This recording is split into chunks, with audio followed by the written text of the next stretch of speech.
Assalamualaikum warahmatullahi wabarakatuh. Tepangkeun wasapun Arif Saifuddin, tim kuring bare ngabalarakeun tentang banjir di Kopo.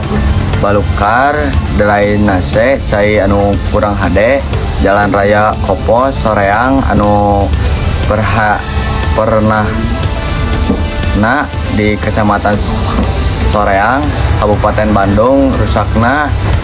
ilaharna nalika hujan narajang eta lelewek teh kakeum cai tur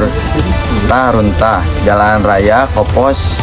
Soreang nu pernah di Kecamatan Soreang Kabupaten Bandung rusakna alatna limpasna cai derainas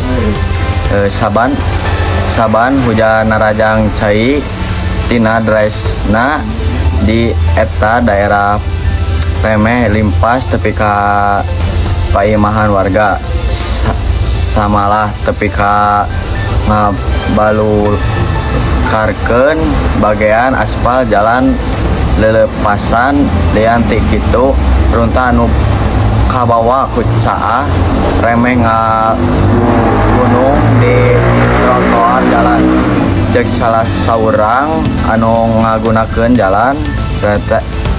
tol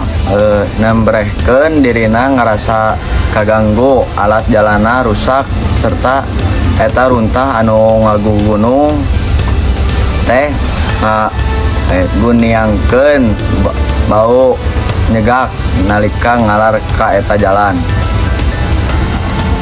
Kukituna dirina miharep eta pasualan jadi pusar paneteman pemerintah sangkan jalan moal